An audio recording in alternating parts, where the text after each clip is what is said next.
The crystal chandelier above our family's Christmas dinner table cast perfect light on everyone's accomplishments. Everyone's except mine, apparently. So Marcus just closed a 7-figure real estate deal in Manhattan, my mother announced, beaming at my older brother. Tell everyone about the penthouse sale, honey. Marcus leaned back in his chair, wine glass in hand, looking every bit the successful real estate mogul our parents had always wanted. The commission alone was enough to buy that lake house I've been eyeing. Nothing major. Nothing major, Dad repeated with pride. That's my son. Meanwhile, Rebecca. He turned to my younger sister, his smile just as wide. Your marketing campaign for that luxury car brand is everywhere. I saw the billboard on Fifth Avenue. Rebecca tucked her perfectly highlighted hair behind her ear. The campaign went viral. We're projecting a 40% increase in their quarterly sales. The client wants to double our contract. Incredible, Mom gushed. Both of you are just thriving. We're so proud. I continued cutting my prime rib into small, precise pieces. And Sarah, Dad's voice changed, the pride evaporating. You're still, what was it? An office assistant. Administrative assistant, I corrected quietly. Right. He waved his hand dismissively. Still answering phones and making coffee? How long has it been now? 5 years. 6, Mom corrected with a sigh. 6 years since college. I thought that business degree would lead somewhere, Sarah. Marcus smirked. To be fair, someone has to answer those phones. Not everyone can close million-dollar deals. Rebecca giggled into her wine glass. Remember when Sarah said she wanted to climb the corporate ladder? I guess she's still on the first rung. At least she has a job, Mom said, as if this was the most generous compliment she could muster. Though I worry about her future. Administrative work doesn't exactly scream career advancement. I took a sip of water, saying nothing. What company is it again? My Aunt Linda asked from across the table. Some tech startup? Technova Solutions, I replied. Never heard of it, Uncle Robert declared. Is it even a real company? These little startups pop up and disappear every day. It's real, I said simply. Well, they must not pay much if you're still in that tiny apartment, Marcus added. My assistant makes decent money, and even she has a better place than yours. Your assistant? I asked calmly. Yeah, my administrative assistant at the real estate firm. She's great, but it's an entry-level position. She's 22, fresh out of college. Kind of expected at that age. He paused meaningfully. You're 31, Sarah. The table went uncomfortably silent for a moment. Maybe you should consider going back to school, Mom suggested. Get an MBA or something. Give yourself better options than just answering phones. I'm content with my position, I said, taking another bite of my dinner. Dad shook his head. Content. That's the problem with your generation. You settle for content, instead of striving for excellence. Look at your brother and sister. They're not content. They're hungry for success. I'm plenty successful, I replied quietly. Rebecca burst out laughing. Successful? Sarah, you're an office assistant. That's literally the definition of not successful. No offense. None taken, I said, meeting her eyes steadily. I just don't understand what happened, Mom continued, her voice dripping with disappointment. You were so bright in school. Straight A's, scholarships, leadership positions. We thought you'd be running a company by now, not running errands for whoever your boss is. What is your boss's name? Aunt Linda asked. My direct supervisor is Christine Liu, the Chief Operations Officer, I answered. See, you don't even report to the CEO, Marcus pointed out. You're like what for levels down? 5. Something like that, I agreed. Uncle Robert leaned forward. Here's some advice, Sarah, from someone who's been in business for 30 years. You need to be more aggressive. Take initiative. Make yourself visible. Network. Right now you're invisible. Just another face in the office. I appreciate the advice, I said politely. Do you even get benefits? Rebecca asked. Like real benefits? Or is it one of those situations where they classify you as a contractor to avoid paying for healthcare? I have excellent benefits, I replied. Well, that's something, Mom said with another sigh. Though benefits don't exactly make up for lack of career progression. When I was your age, I was already a senior manager at the hospital. Different times, Dad added.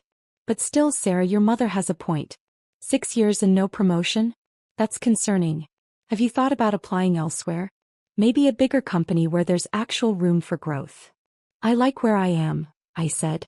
Marcus laughed. Of course you do. Why aim higher when you can stay comfortable in mediocrity? Marcus, that's harsh, Mom chided, though she didn't exactly disagree. But honey, he's not entirely wrong. You seem to have given up on ambition. What happened to the Sarah who wanted to change the world? I'm still that Sarah, I replied calmly. Really? Rebecca challenged. Because from where I'm sitting, you're the Sarah who fetches coffee and schedules meetings for people who actually make decisions. My phone buzzed on the table. I glanced down at the screen. The notification was marked urgent with 3 red flags. See, even on Christmas she's getting work calls, Dad noted with disapproval. They don't even respect your time off. That's what happens when you're expendable. I read the message. Emergency board meeting required. Critical investor situation. Need CO approval to proceed. All board members alerted. Is everything okay? Mom asked, noticing my screen. Just work, I said, setting the phone face down. On Christmas. Linda tutate. That's terrible. They shouldn't be bothering you on a holiday. What kind of company treats their employees like that? Can't you just ignore it? Rebecca suggested. I mean, you're an assistant. It's not like the company will collapse without you. My phone buzzed again. Then again. The notifications were coming rapidly now. Sarah, seriously, either turn that off or deal with it, Marcus complained. It's Christmas dinner. I picked up my phone and read the new messages. Christine Liu, we have a situation. The Patterson Investment Group is threatening to pull $400 million in funding. They're demanding immediate meeting with decision makers. James Chin, CFO, this could sink us. We need executive approval now. David Reynolds, board chair, where's final authority on this? We have 30 minutes before Patterson walks. Sorry, I said, standing from the table. I need to take this. Of course you do, Dad muttered. Can't even enjoy Christmas dinner without your boss snapping their fingers. I walked into the study, closing the door behind me. I quickly typed, conference call in 5 minutes. I'll join from here. The response was immediate. Thank God. We're dead without you. When I returned to the dining room 3 minutes later, everyone was deep in conversation about Rebecca's upcoming campaign for a luxury watch brand. All handled? Mom asked dismissively. Getting there, I replied. Must be nice to be so important that work can't function without you, Marcus said sarcastically. Oh wait, you're an assistant. They probably just needed you to schedule the meeting where actual executives will solve the problem. Something like that, I agreed, checking my watch. My phone rang. The screen showed, Christine O, executive line. I'm so sorry, I said to the table. I need to take this. For God's sake, Sarah, Dad snapped. Tell them you're having Christmas dinner with your family. Show some backbone. I answered the phone as I walked back toward the study. Sarah Chin speaking. Sarah, thank God. Christine's voice was stressed. Patterson is on the line with the entire board. They're threatening to pull all funding unless we can guarantee executive commitment to their revised terms. We need CEO authority to negotiate. Can you join the call? Conference me in, I said calmly. Joining now. The line clicked and suddenly I could hear multiple voices talking over each other in panic. Contractual obligations that we can't just ignore. Patterson has every right to pull funding if we don't. This will bankrupt us. We need the CEO to authorize. Gentlemen, I said clearly. This is Sarah Chin. Someone catch me up quickly. David Reynolds, the board chairman, spoke first. Sarah, Patterson Investment Group invested $400 million in our Series C funding round 9 months ago. They're now claiming we violated terms of the agreement by expanding into European markets without board consultation. They want to pull all funding immediately unless we can provide executive assurance that we'll adhere to their revised investment terms. What are their revised terms? I asked. 20% equity increase in their favor, 2 additional board seats, and veto power over all international expansion, Christine said. It's insane. We'd be giving them effective control of the company. And if we refuse? I asked. They pull funding, we lose $400 million, our valuation crashes, And we'll likely have to lay off 60% of staff, James Chin, our CFO, answered grimly. We'd be finished. Who am I speaking to from Patterson? I inquired. This is Gregory Patterson himself. A cold voice entered the call. And I'm tired of waiting. I gave you 30 minutes to get your CEO on this call. It's been 28. Where's your chief executive? Or does Technova not take its obligations seriously? I was still in my parents' study. Through the door I could hear my family laughing about something. Mr. Patterson, I said calmly. I'm sorry for the confusion. I am the CEO of Technova Solutions. The line went completely silent. Excuse me, Patterson finally said. I'm Sarah Chin, founder and chief executive officer of Technova Solutions. I've been CEO since I founded the company 6 years ago. I'm here to discuss your concerns. This is some kind of joke, Patterson said, but his voice had lost its edge. David, please confirm for Mr. Patterson, I said. David Reynolds cleared his throat. Mr. Patterson, I can confirm that Sarah Chin is indeed our founder and CEO. She's been in that position since the company's inception. Another long silence. You, Patterson seemed to be struggling. We've been negotiating with Christine Liu for months. We were told she was CEO. We assumed. You assumed Christine reported to someone else, I finished. She does. She reports to me. As do all our C-suite executives and board members. But you, when we did our due diligence, you saw that I maintain a relatively low public profile, I said. I prefer it that way. It allows me to focus on building the company rather than managing my personal brand. Now, regarding your concerns about European expansion. Wait, Patterson interrupted. You're telling me that the founder and CEO of a $2.3 billion company has been sitting in on investor meetings, and we didn't know it? I attended every meeting regarding your investment, Mr. Patterson. I was introduced as Sarah Chin. You never asked my title. Through the phone, I could hear someone else in Patterson's office saying something urgently. My team is pulling up your information now, Patterson said, his tone completely different. Forbes listed you as one of the top 30 under 35 entrepreneurs 3 years running. Tech Business magazine called you the most influential CEO in enterprise software. You've been keynote speaker at 4 major tech conferences. How did we miss this? You didn't miss it, I replied. You just assumed someone with my background couldn't possibly be an administrative presence in meetings. Confirmation bias is a powerful thing. Back in the dining room, I heard my father's voice rise. Where did Sarah go again? This is ridiculous, being on call like some kind of servant. Patterson was quiet for a moment. Miss Chin, I owe you an apology. We've been operating under completely false assumptions. The revised terms we proposed were insulting and frankly showed you hadn't done proper research on our company structure or leadership, I said calmly. You threatened to pull $400 million in funding based on a misunderstanding of our governance. That tells me you're not looking at data, you're looking at assumptions. You're absolutely right, Patterson admitted. I apologize. Can we start this conversation over? We can, I said. But first, let me address your concerns about European expansion. We didn't violate any terms of our agreement. Section 7, Clause 3 of our investment contract specifically allows for international expansion into markets with over 100 million potential users, provided we maintain quarterly revenue growth above 15%. We've maintained an average of 23% growth. The European expansion falls entirely within our contractual rights.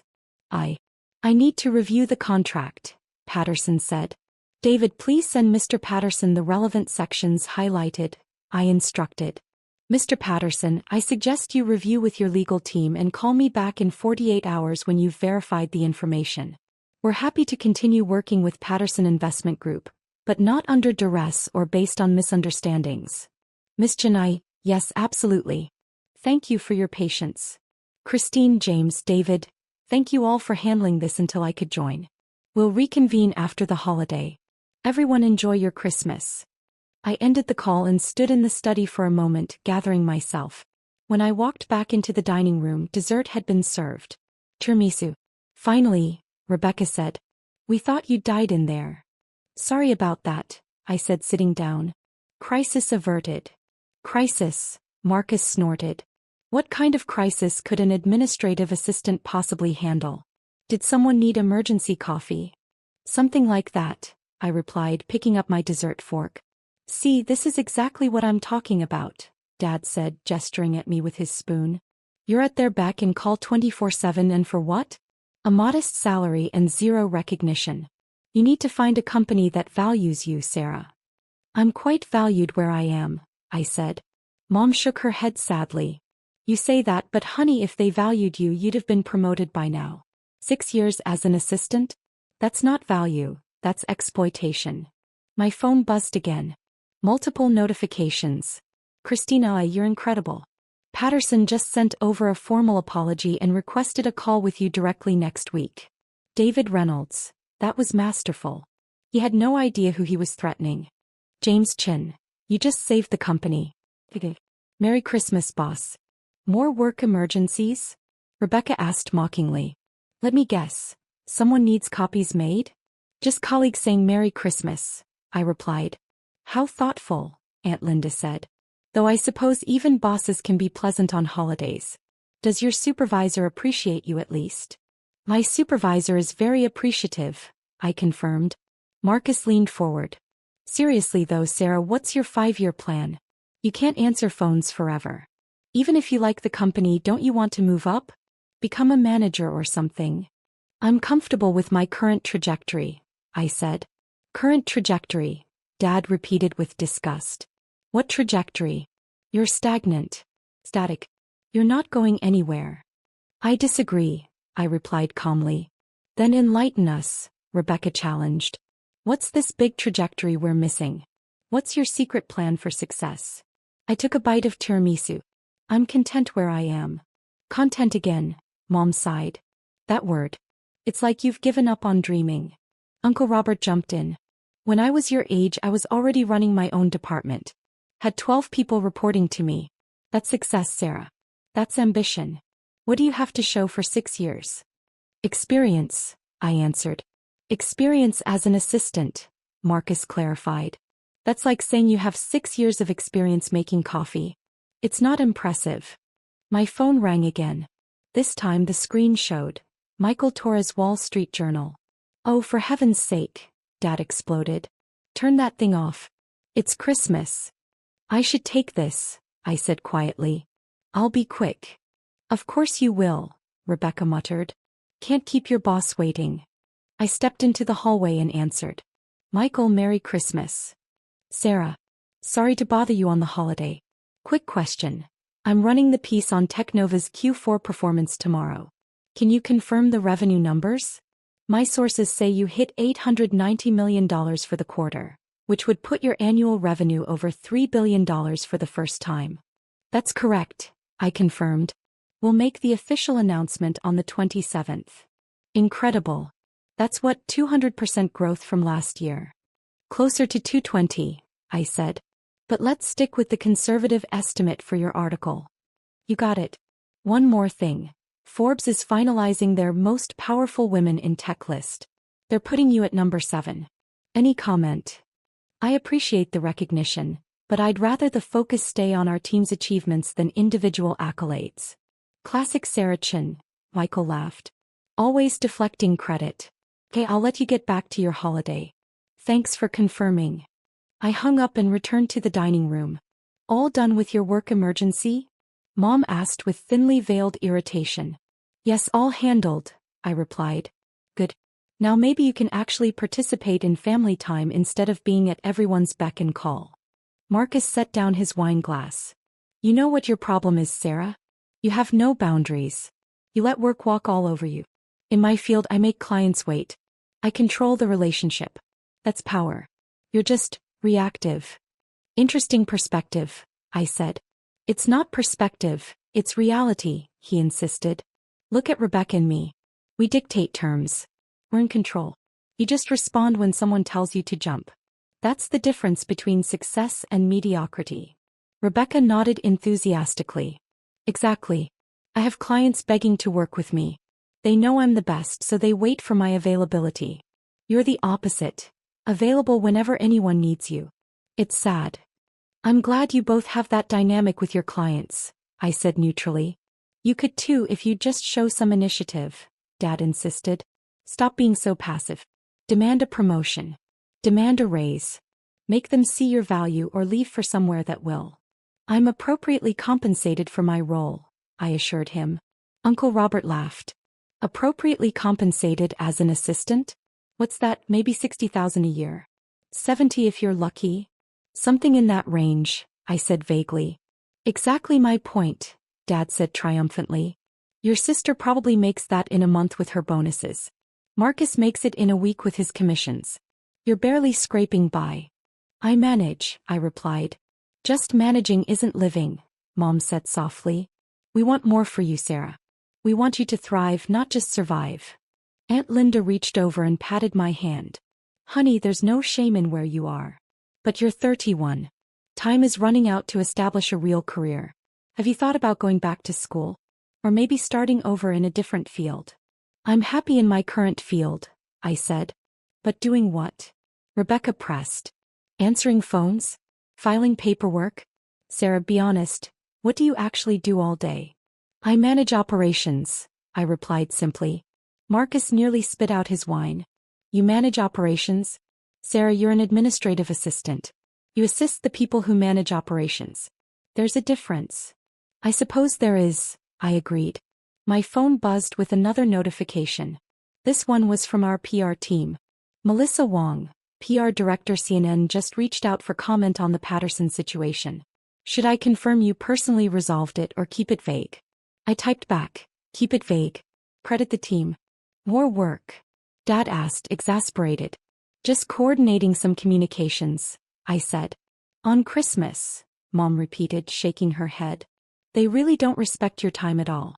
Sarah, this is exactly what we're talking about. You deserve better than this. I appreciate your concern, I said. Rebecca's phone buzzed. She glanced at it and her eyes widened. Oh my God. What? Aunt Linda asked. I just got a news alert. Technova Solutions posts record Q4 revenue of $890 million, bringing annual total over $3 billion. That's the company you work for, right, Sarah? Yes, I confirmed. Holy shit, Marcus said, pulling out his own phone. A $3 billion company? I thought you said it was some small startup. I never said it was small, I corrected gently. You assumed. Dad was already Googling on his phone.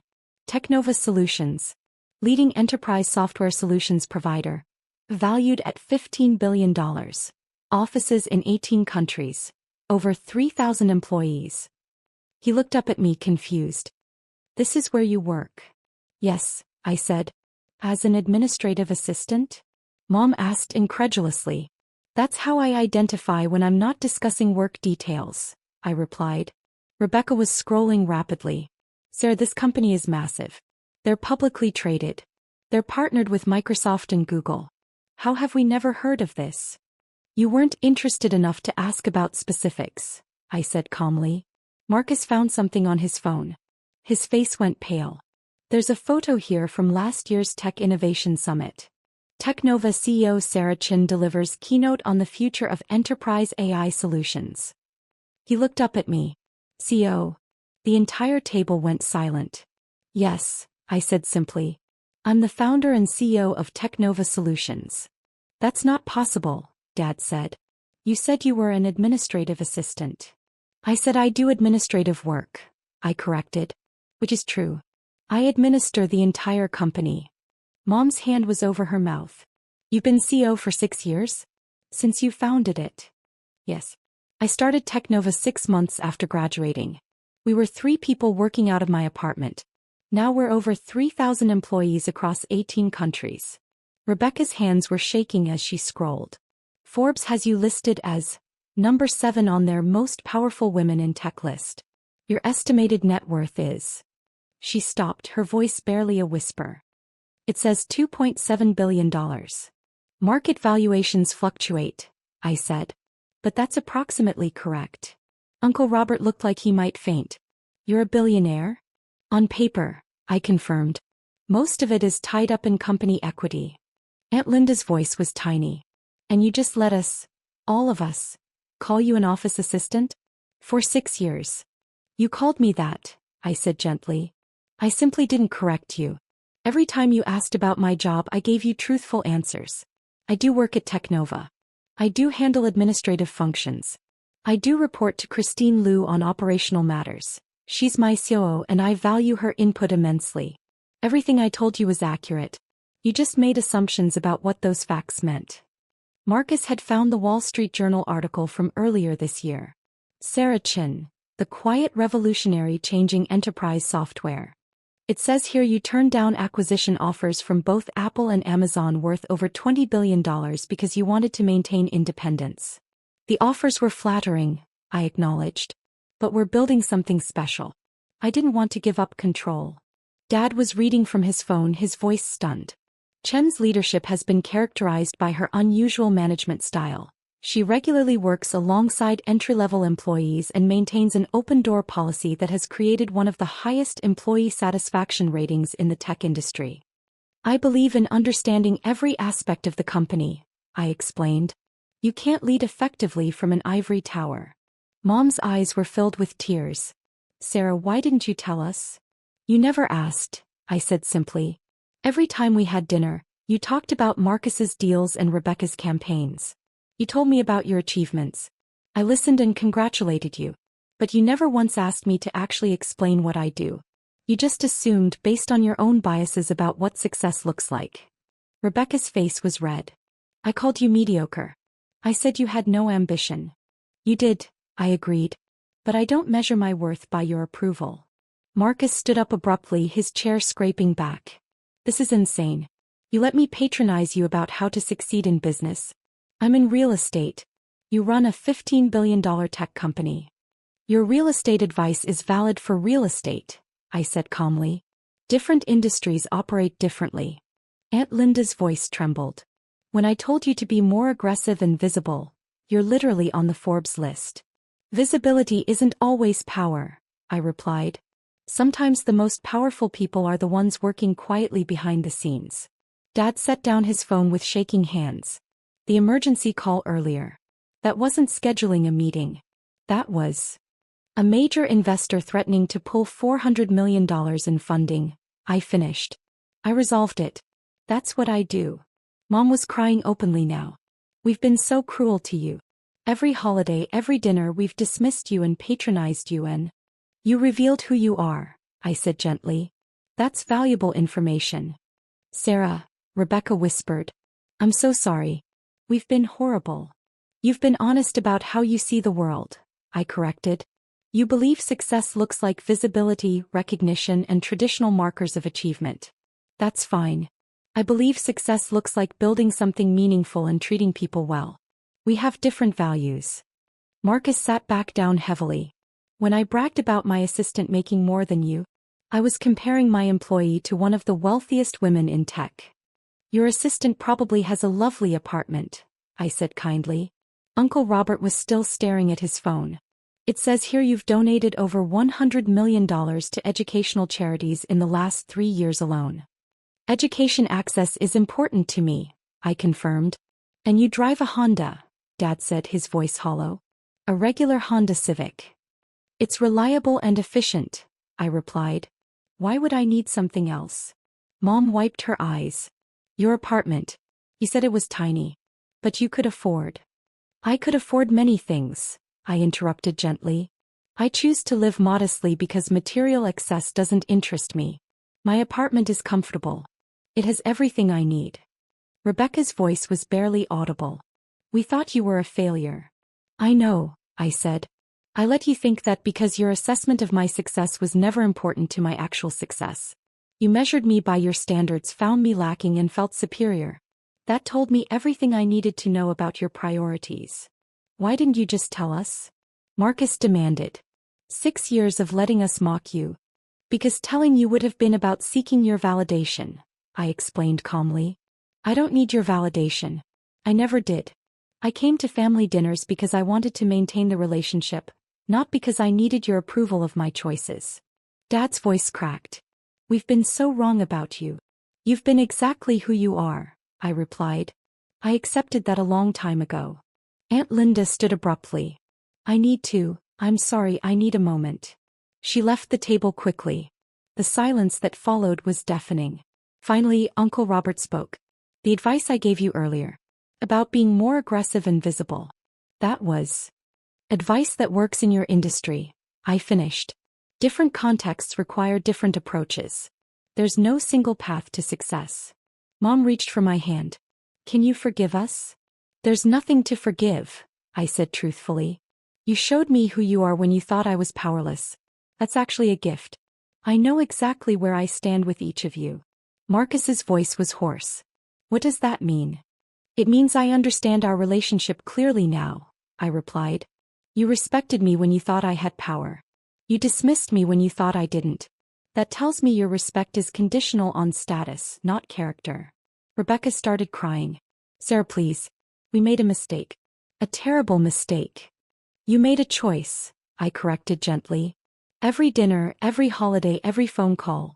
You chose to demean someone you believed was beneath you. Those weren't mistakes. Those were decisions that revealed your values. Dad's face was ashen. So what happens now? I stood up from the table, gathering my coat. Now I go home. I have a board meeting tomorrow to prepare for. We're expanding into 3 new Asian markets and I need to review the proposals. On the day after Christmas? Mom asked weakly. Building a $15 billion company doesn't stop for holidays, I replied. But I make time for family dinners even when they're difficult. That's the difference between us. I show up regardless of whether I'm appreciated. Marcus stood too. Sir, wait. Please. Can we talk about this? We just did, I said calmly. You now know who I am. I've always known who you are. Nothing has actually changed except your awareness. Rebecca blocked my path. You can't just leave like this. I can, I assured her.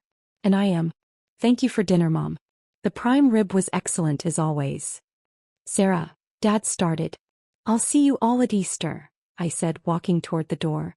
Assuming you still want me there now that you know I don't need your pity or your approval. As I reached for my coat, my phone rang again. I answered immediately. This is Sarah. Sarah, it's Christine. I know it's late, but I wanted to thank you personally for handling Patterson today. The board is singing your praises. You saved us. We saved us, I corrected. It's a team effort. Enjoy your holiday, Christine. I hung up and turned back to my family who were all standing now watching me. That was my COO, I said. The woman you thought was my boss. She was thanking me for saving the company today. Just so we're clear. Uncle Robert found his voice. Sarah, we owe you an enormous apology. You owe me nothing, I replied. You've given me exactly what I needed. Clarity about who you are when you think no one powerful is watching.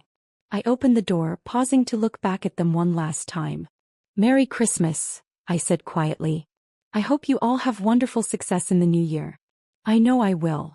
As I walked to my reliable Honda Civic, I could hear raised voices from inside the house. Arguments, recriminations, desperate attempts to process what had just happened. I sat in my car for a moment, checking my messages. There were dozens, board members, executives, investors, all checking in about the Patterson situation. All treating me with the respect my family had never shown. I started the engine and drove away from the house where I'd spent 6 years being diminished by people who loved status more than substance. My phone rang one more time. Michael Torres from the Wall Street Journal again. Michael, I answered. What can I do for you? Quick follow-up. Patterson Investment Group just released a statement praising your exceptional leadership and clear vision for Technova's future. They're calling you one of the most underestimated CEOs in tech. Any comment? I smiled, thinking of my family's faces when they realized who I'd been all along. Just this. The best leaders are the ones no one sees coming. Success doesn't require an audience, Michael. It just requires doing the work. Perfect. That's going in the headline. Thanks, Sarah. As I drove through the quiet Christmas evening streets, I thought about my family learning to live with the knowledge that they'd dismissed a billionaire CEO as a failure for 6 years. That, I realized, was its own kind of justice. I didn't need them to understand me. I didn't need them to respect me. I just needed them to finally see what had been there all along. Someone who measured success by impact, not approval. And tomorrow I'd go back to building my company, leading my team and changing my industry. With or without my family's belated recognition.